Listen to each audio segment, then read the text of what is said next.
Bismillahirrahmanirrahim. Assalamu alaikum. 7th class. Hope you all will be fine. Today we will start chapter number 5, Fit and Healthy, on page number 60.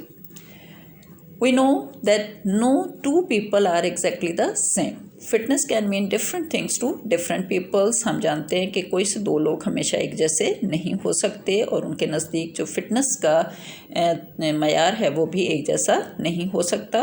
Health is more than just not being ill. Health का मतलब है कि आप बीमार ना हों. ठीक है. Good health is when you feel good both physically and mentally. अच्छी सेहत का मतलब क्या है कि जब आप फिजिकली और मेंटली अच्छा महसूस कर रहे हो. This means having a healthy body that is working properly and a healthy mind where you are able to cope with the many challenges that life throws at you. Healthy body का मतलब है कि आप अपने रोज़मर्रा के काम बहुत अच्छे तरीके से अंजाम दे रहे हो. हेल्दी माइंड का मतलब है कि आप रोज़मर्रा के जो डिसीजंस होते हैं, जो लाइफ के अंदर चैलेंजेस आते हैं, आप बहुत अच्छे से उनको कॉप कर रहे हों. Now how can we ensure good health. हम अपनी जो हेल्थ है उसको कैसे बेहतर कर सकते हैं. उसके लिए number 1, eating balanced and varied diet. Balanced diet के बारे में हम ऑलरेडी पढ़ चुके हैं. हमारी जो डाइट है उसके 6 पार्ट्स हैं. तो वो हमारी डाइट के अंदर वो 6 पार्ट ऑफ फूड जो है वो शामिल होने चाहिए, यानी वैरायटी ऑफ फूड हमारी डाइट के अंदर शामिल होने चाहिए. Number 2, exercising regularly. हमें एक्सरसाइज करनी चाहिए. खाने के बाद हमारे रेगुलर बेसिस पे यानी डेली बेसिस पे एक्सरसाइज होनी चाहिए. Not abusing our body with drugs. हमें अपनी बॉडी को ड्रग्स का आदी नहीं बनाना चाहिए. ठीक है. Healthy eating. Each year a human being eats over 1 ton, means 1000 kg of food and drinks about 500 liters of liquid. के सालाना एक इंसान जो है 1 टन फूड ले लेता है, यानी 1000 kg, और कितना लिक्विड लेता है 500 litres. Not all of this will be good for maintaining a normal healthy body. अब ये ज़रूरी नहीं है कि हम अपना इतना खाना पूरा कर लें और इतने जो वाटर है वो लिक्विड है वो ले लें तो हम हेल्दी होंगे. It is important to eat a varied diet. ये ज़रूरी है कि हम जो कुछ खा रहे हों उसमें वैरायटी होनी चाहिए हमारी डाइट के अंदर. सिर्फ खाना नहीं बल्कि एक वैरायटी ऑफ फूड जो है वो हमारी सेहत को बेहतर कर सकता है. Food which provide the right balance between. अब उसके लिए हमें कौन से फूड लेने चाहिए. Food that provides energy. वो फूड जो हमें एनर्जी दे. उसमें क्या शामिल होता है. Carbohydrates and fats. Food that provides building material, जो हमारी बॉडी की ग्रोथ में हेल्प करें, एंड इसमें क्या शामिल है. Proteins. Food that control chemical reactions. जो विटामिन्स हम लेते हैं, मिनरल्स एंड विटामिन्स, ये हमारी बॉडी के अंदर होने वाले केमिकल रिएक्शंस को कंट्रोल करते हैं. And food that contain dietary fibres, roughage. हमें वो फूड भी शामिल करना चाहिए जो हमारे डाइजेशन में हेल्प करे और हमारे डाइजेस्टिव सिस्टम के वर्किंग को प्रॉपर करे, तो वो रफेज है. Getting the right balance is not always easy. अब ये जो बैलेंस डाइट है इसको लेना और अपने जिस्म के अंदर जो बैलेंस है डाइट का वो मेंटेन रखना ये इजी नहीं होता है. Many people just leave it to chance, eat and eat what they like. अब लोग जो हैं वो अपनी पसंद से खाना चाहते हैं. अगर आपको कोई चीज़ पसंद है तो आपकी ख्वाहिश होगी कि आप वो ज़्यादा खा लें. ठीक है. आप इस चीज़ का ख्याल नहीं करेंगे कि यह आपकी सेहत के लिए अच्छी है या नहीं अच्छी है. However, it is clever that in some countries people eat far. It is clear that in some countries people eat far too much fat, sugar and salt. In addition, they do not eat enough fiber.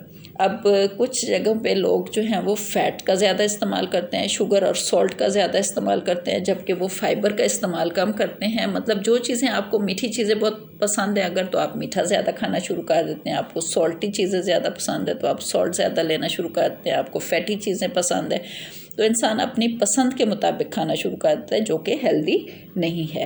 Healthy food के अंदर variety होनी चाहिए. उसमें जो 6 part of food हैं वो सारे शामिल होने चाहिए.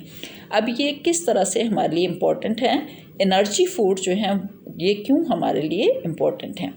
Fats and sugars are energy foods. ठीक है. And energy is measured in kilojoules. The more kilojoules a food has, the more energy it will provide.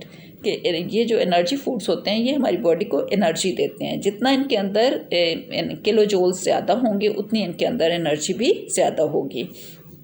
If this energy is not used up, the body stores excess energy as fat and the person becomes overweight। अगर हम इस energy food को खाने के बाद इसको energy को utilise नहीं करते हैं, हम उसको इस्तेमाल नहीं करते हैं, हम कोई एक्सरसाइज नहीं करते हैं, तो वो जो फैट्स हैं वो हमारी बॉडी में स्टोर हो जाएंगे और हमारा वेट जो है वो बढ़ जाएगा और हम ओवरवेट हो जाएंगे। ठीक है। Next is protein, vitamins and mineral salts. Most people get enough protein, vitamins and minerals in their normal diet. Proteins are needed to build and repair body tissues. Vitamins play a vital role in the chemical reactions which takes place in the body, and minerals are essential for building tissues such as bones and teeth. अभी हमने देखा कि proteins जो हैं वो हमारे building materials होते हैं, इससे हमारी बॉडी की ग्रोथ हो रही होती है। विटामिन्स जो हैं वो केमिकल रिएक्शंस को कंट्रोल करते हैं, और मिनरल्स जो होते हैं ये हमारे बोन्स और टीथ्स के टिश्यूज़ को बनाने में हेल्प करते हैं। Unfortunately, people eat far too much common salt, sodium chloride, or on average about 12 gram per day. कि बहुत ज़्यादा बाज़ लोग जो हैं वो सोडियम क्लोराइड यानी जो सॉल्ट है वो बहुत ज़्यादा इस्तेमाल करते हैं, more than twice what they need. के 12 ग्राम हम डेली अगर यूज़ करते हैं तो ये हमारी ज़रूरत से दुगना है। Too much salt cause health problem such as high blood pressure, so it is important to reduce the amount of it in our food. तो हम बहुत ज़्यादा अगर सॉल्ट इस्तेमाल कर लेते हैं तो उससे क्या होगा, हमें ब्लड प्रेशर जो है वो उसकी बीमारी शुरू हो जाएगी। हाई ब्लड प्रेशर जो है वो हमारी सेहत के लिए अच्छा नहीं होगा, तो हमें सॉल्ट को कम करना चाहिए अपनी डाइट में। Next is fibre. Fibre and roughage is made up of plant cell walls which pass through the digestive system without being digested और एब्जॉर्ब। कि ये हमारी जो डाइजेस्टिव सिस्टम है फाइबर उसमें से एज इट इज़ गुजर जाते हैं।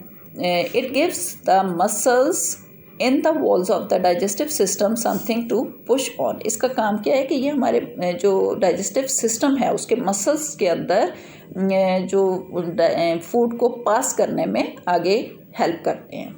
Food containing a lot of fiber help prevent constipation and other disorders of the digestive system such as hemorrhoids, जिनको हम पाइल्स भी कहते हैं, यानी जो बीमारियां इसकी अगर हम ये फाइबर अपनी डाइट में शामिल नहीं करते। और ये हमें कहाँ से मिलता है, ये हमें वेजिटेबल्स से, ग्रीन जो वेजिटेबल्स हैं उनसे मिलता है। हमें वेजिटेबल्स को भी अपनी डाइट का हिस्सा बनाना चाहिए। तो ये हमारे जो डाइजेशन है पूरे डाइजेस्टिव सिस्टम के अंदर, उसमें फाइबर्स जो हैं वो बहुत ज़रूरी होते हैं। अगर हम इसको अपनी डाइट में शामिल नहीं करते तो कॉन्स्टिपेशन का प्रॉब्लम हो सकता है, पाइल्स का प्रॉब्लम हो सकता है, जो कि हमारे लिए डेंजरस होंगे। तो इसलिए हमें अपनी डाइट को हेल्दी, अपने बॉडी को हेल्दी बनाने के लिए बैलेंस डाइट जो है वो शामिल करनी चाहिए अपने डाइट में। Thank you so much.